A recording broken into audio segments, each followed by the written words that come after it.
जी को मैं हृदय से धन्यवाद देना चाहता हूं, भाव साहब राजाराम जी को। वो साईं बाबा की नगरी शिरडी से आते हैं, सबका मालिक एक, श्रद्धा साबुरी, और उनके मन में किसानों के लिए दर्द है। उन्हें बहुत महत्वपूर्ण सवाल पूछा है। माननीय अध्यक्ष महोदय, किसानों की हालत एक दशक पहले बहुत खराब थी, लेकिन इस सरकार के आने के बाद एक नहीं अनेकों उपाय प्रधानमंत्री नरेंद्र मोदी जी के नेतृत्व में किए गए हैं, जिसके कारण किसानों की हालत लगातार सुधर रही है। उत्पादन बढ़ाना, उत्पादन की लागत घटाना, उत्पादन का उचित मूल्य देना, प्राकृतिक आपदा में भरपाई करना, जिसका सवाल माननीय सदस्य ने पूछा है, प्रधानमंत्री फसल बीमा योजना, कृषि का विविधीकरण, प्राकृतिक खेती का मिशन, ऐसे अनेक कदम उठाए गए हैं। और मैं आपके माध्यम से सदन को बताना चाहता हूं, प्रधानमंत्री फसल बीमा योजना के अंतर्गत 32,475 करोड़ रुपए का प्रीमियम किसानों से एकत्रित किया गया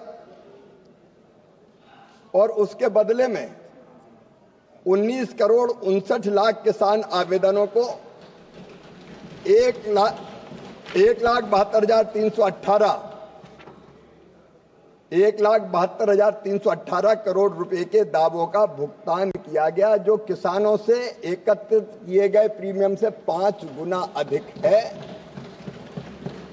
माननीय अध्यक्ष महोदय, माननीय सदस्य ने एक और महत्वपूर्ण सवाल पूछा है।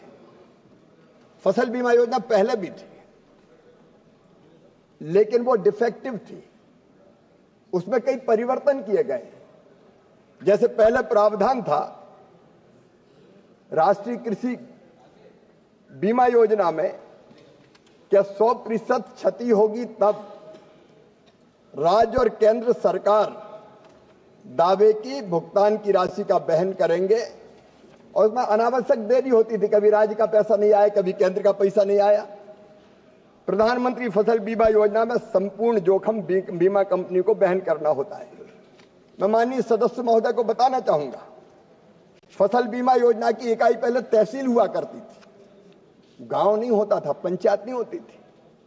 और तहसील की इकाई होने का मतलब यह है कि अगर एक गांव के किसानों की फसल बर्बाद हो जाए तो राहत नहीं मिलेगी, 10 गांव के किसानों की फसल बर्बाद हो जाए तो राहत नहीं मिलेगी। जब पूरी तहसील के किसानों की फसल बर्बाद होगी तब राहत मिलेगी। मतलब एक गांव 10 गांव के किसानों की फसल खराब हो तो वो भगवान से प्रार्थना करे कि सबकी खराब हो जाए तो हमें राहत मिलेगी। प्रधानमंत्री जी के नेतृत्व में यह फैसला किया कि प्रधानमंत्री फसल बीमा योजना में बीमा की इकाई ग्राम पंचायत को बना दिया गया, गांव को बना दिया गया, ताकि गांव में नुकसान हो तो दावा मिल जाए। माननीय अध्यक्ष महोदय, पहले ऋणी किसान आवश्यक रूप से फसल बीमा योजना उनको करवाना पड़ता था, आवश्यक थी उनके लिए। अब ये ऋणी हो चाहे गैर ऋणी हो, उनको स्वैच्छिक कर दी गई है, उनकी मर्जी, वो कराए चाहे ना कराए। और स्थानीय आपदा पहले सम्मिलित नहीं थी, अब स्थानीय आपदा को भी सम्मिलित करने का इसमें प्रावधान माननीय अध्यक्ष महोदय किया गया है।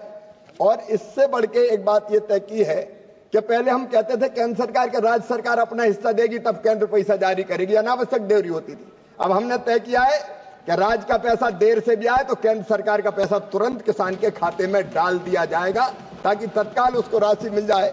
और एक प्रावधान और माननीय सदस्य महोदय, मैं उनको बताना चाहता हूं,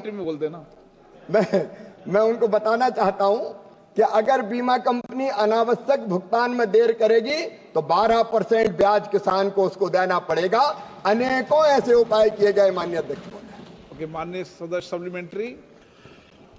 मेरी दूसरी सप्लीमेंट्री किसानों के वित्तीय सहायता बची नहीं सप्लीमेंट्री, कोई पूछ लो आप। हाँ सर, उनकी आर्थिक किसानों की जो आर्थिक स्थिति है इससे संबंधित है। एनसीआरबी की रिपोर्ट के अनुसार देश के कृषि क्षेत्र से जुड़े अनेक लोगों ने आत्महत्या की है। इसमें विशेषकर महाराष्ट्र राज्य के किसानों की स्थिति तो बहुत ही बदतर है। किसानों को मजबूर आत्महत्या करनी पड़ती है। आपका प्रश्न क्या है? इसलिए मैं आपके माध्यम से माननीय मंत्री महोदय से जानना चाहूंगा कि किसानों को वित्तीय सहायता की आवश्यकता न हो और वो आत्मनिर्भर बन सके, इसके लिए केंद्र सरकार ने किसानों को उनकी फसल का वाजिब मूल्य दिलवाने, कर्ज की समस्या के निजात दिलाने, फसल को कीट और रोगों से बचाने, बीज और उर्वरकों की कम कीमतें सुनिश्चित किए आप तो जाने। इतना लंबा प्रश्न पूछ रहे हो कि पूरी डिबेट हो जाएगी। माननीय मंत्री जी, आप तो शॉर्ट बता दो सब योजना पर। ठीक है।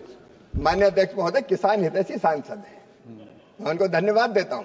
बड़ा व्यापक प्रश्न उन्होंने पूछा है। आप व्यापक जवाब मत देना, लेकिन अब प्रश्न व्यापक है माननीय अध्यक्ष महोदय, तो मैं क्या कर और सकता हूं? माननीय